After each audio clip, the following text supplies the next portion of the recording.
नमस्कार, मैं अनुराग। पिछले कुछ माहों में अनेकों बार मध्य प्रदेश में पुलिस की विवेचना प्रणाली पर लगातार हाई कोर्ट ने न सिर्फ फटकार लगाई है, बल्कि गंभीर प्रश्न चिन्ह भी खड़े किए हैं। इसके बावजूद भी पुलिस की विवेचना का स्तर सुधरने का नाम नहीं ले रहा है।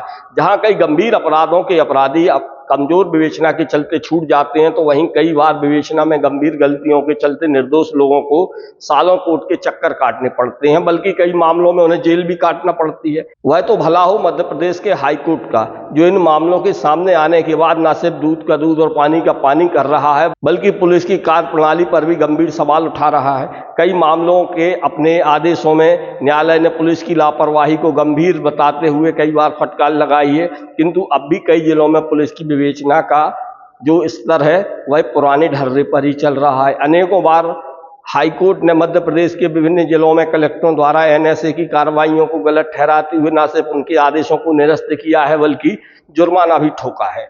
एक ऐसा ही गंभीर किस्म का मामला हाईकोर्ट जबलपुर के समक्ष पहुंचा था, जहां पुलिस की लापरवाही पूर्ण जांच के चलते एक व्यक्ति को स्थानीय अदालत ने फांसी की सजा सुना दी थी। यह सब मामला जब हाईकोर्ट के सामने पहुंचा तो हाईकोर्ट ने 2 बच्चियों के अपहरण और हत्या के दोषी की फांसी की सजा को न सिर्फ निरस्त कर दिया, बल्कि कोर्ट ने टिप्पणी की कि पुलिस की जांच दुर्भावना से प्रेरित थी और इस लापरवाही की वजह से संबंधित व्यक्ति को लगभग 3.5 साल तक जेल में रहना पड़ा।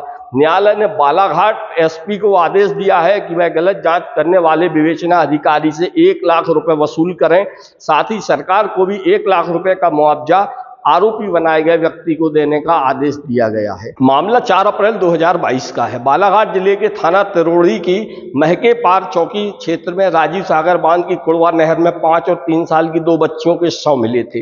पुलिस ने जांच में कहा कि दोनों बच्चियों को आखिरी बार उनके रिश्ते में बड़े पापा गिरधारी सोनवाने के साथ देखा गया था। इसके बाद पुलिस ने गिरधारी को गिरफ्तार कर उस पर अपहरण और हत्या का आरोप लगाया। फिर 31 जनवरी 2024 को बालाघाट की विशेष अदालत में उसे फांसी की सजा सुनाई गई। गिरधारी ने इस फैसले को हाईकोर्ट में चुनौती दी थी। वहां जस्टिस विवेक अग्रवाल और जस्टिस अवनिंदर कुमार सिंह की खंडपीठ ने मामले की सुनवाई की। कोर्ट ने कहा मुख्य गवाह के बयानों में विसंगति है। हाई कोर्ट ने साफ कहा कि पुलिस की जांच दुर्भावना से प्रेरित थी। पुलिस ने जांच के मामले में लापरवाही की है। जांच भी ठीक से नहीं की गई, जिसमें एक निर्दोष व्यक्ति को 3.5 साल तक जेल में रहना पड़ा। कोर्ट ने यह भी कहा कि मुख्य गवाह के बयान में भी कई विसंगति थी। पहले उसने कहा था कि बच्चियां आरोपी के साथ गोल्डन रंग की बाइक पर थीं, लेकिन बाद में सिल्वर रंग की बाइक बता दी। विवेचना अधिकारी ने समय पर गवाह का 161 के तहत बयान नहीं लिया, बल्कि पोस्टमार्टम रिपोर्ट का इंतजार करता रहा। इससे पुलिस की लास्ट सीन थ्योरी ही दूषित हो गई। हाईकोर्ट ने इस मामले में कुछ प्रमुख आदेश दिए हैं। कोर्ट ने फांसी की सजा को निरस्त कर दिया है।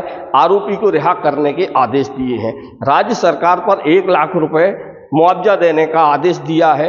वहीं बालाघाट एसपी को इस बात के लिए स्वतंत्र किया है कि वह गलत जांच करने वाले विवेचना अधिकारी से यह राशि वसूल सकते हैं। बालाघाट पुलिस ने इस मामले में शुरू से ही लापरवाही बरती थी। हाईकोर्ट के सीनियर एडवोकेट इम्तियाज हुसैन ने मीडिया से बात करते हुए कहा कि इस केस में बालाघाट पुलिस की लापरवाही देखी गई है। जिन बच्चियों की मौत हुई है, जहां गिरधारी सोनवाने मौजूद था, जो कि आरोपी था, वहां बच्चियों की दादी भी मौजूद थी। पुलिस ने दादी के बयान भी लिए, गवाहों की लिस्ट में भी थी, पर अभियोजन ने उसकी गवाही नहीं ली, जबकि इस केस की सबसे महत्वपूर्ण गवाह बच्चियों की दादी थी। घटना से पहले दोनों बच्चियों ने भोजन किया था। भोजन के बाद जब उनका पोस्टमार्टम हुआ तो वह अधपचा भोजन उनके पेट में मिला, जो कि 1 से 2 घंटे तक ही पेट में रहता है। अगले दिन दोनों बच्चियों की लाश नहर में मिली थी। पीएम करने वाले डॉक्टर ने बताया कि बच्ची की मौत 12 से 18 घंटे पहले हो चुकी है। लिहाजा इस केस में सुप्रीम कोर्ट के आदेश का हवाला देते हुए कहा गया है कि लाश मिलने और उसे आखिरी बार देखने वाले पर आरोप लगाने को लेकर अगर बहुत बड़ा अंतर आता है तो यह अभियोजन को मदद नहीं करेगी। आरोपी को इसका फायदा देते हुए जज ने उसे सजा से बरी कर दिया है। नमस्कार, मैं अनुराग।